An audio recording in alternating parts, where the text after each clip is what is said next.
شروع اللہ کے نام سے جو بڑا مہربان نہایت رحم والا ہے۔ سچ مچ ہونے والی، وہ سچ مچ ہونے والی کیا ہے؟ اور تم کو کیا معلوم ہے کہ وہ سچ مچ ہونے والی کیا ہے؟ وہی کھڑکھڑانے والی جس کو سمود اور عاد دونوں نے جھٹلایا، سو سمود تو کڑک سے ہلاک کر دیے گئے، رہے عاد ان کا نہایت تیز آندھی سے ستیہ ناش کر دیا گیا۔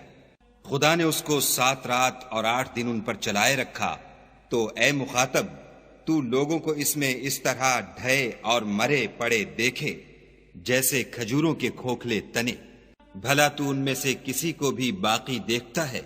اور فرعون اور جو لوگ اس سے پہلے تھے اور وہ جو الٹی بستیوں میں رہتے تھے سب گناہ کے کام کرتے تھے، انہوں نے اپنے پروردگار کے پیغمبر کی نافرمانی کی تو خدا نے بھی ان کو بڑا سخت پکڑا۔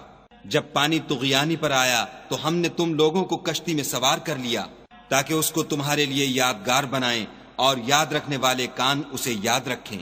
تو جب سور میں ایک بار پھونک مار دی جائے گی اور زمین اور پہاڑ دونوں اٹھا لیے جائیں گے، پھر ایک بارگی توڑ پھوڑ کر برابر کر دیے جائیں گے، تو اس روز ہو پڑنے والی یعنی قیامت ہو پڑے گی، اور آسمان پھٹ جائے گا تو وہ اس دن کمزور ہوگا، اور فرشتے اس کے کناروں پر اتر آئیں گے، اور تمہارے پروردگار کے عرش کو اس روز 8 فرشتے اٹھائے ہوں گے۔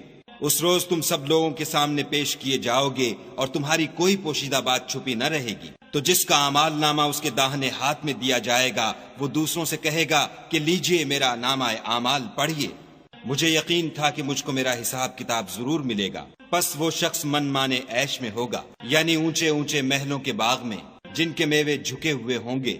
جو عمل تم ایام گزشتہ میں آگے بھیج چکے ہو اس کے صلے میں مزے سے کھاؤ اور پیو۔ اور جس کا نامہ اعمال اس کے بائیں ہاتھ میں دیا جائے گا وہ کہے گا اے کاش مجھ کو میرا اعمال نامہ نہ دیا جاتا اور مجھے معلوم نہ ہوتا کہ میرا حساب کیا ہے۔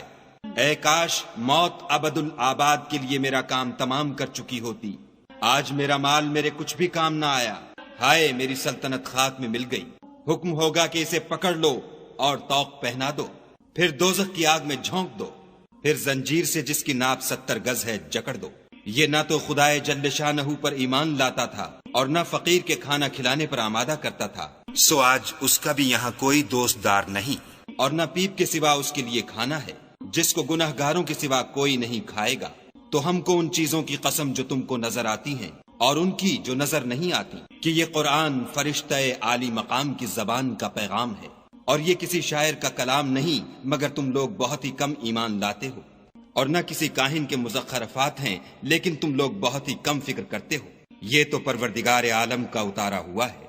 اگر یہ پیغمبر ہماری نسبت کوئی بات جھوٹ بنا لاتے تو ہم ان کا داہنا ہاتھ پکڑ لیتے، پھر ان کی رگے گردن کاٹ ڈالتے، پھر تم میں سے کوئی ہمیں اس سے روکنے والا نہ ہوتا۔ اور یہ کتاب تو پرہیزگاروں کے لیے نصیحت ہے، اور ہم جانتے ہیں کہ تم میں سے بعض اس کو جھٹلانے والے ہیں، نیز یہ کافروں کے لیے موجب حسرت ہے، اور کچھ شک نہیں کہ یہ برحق قابل یقین ہے۔ سو تم اپنے پروردگار عز و جل کے نام کی تنزیہ کرتے رہو۔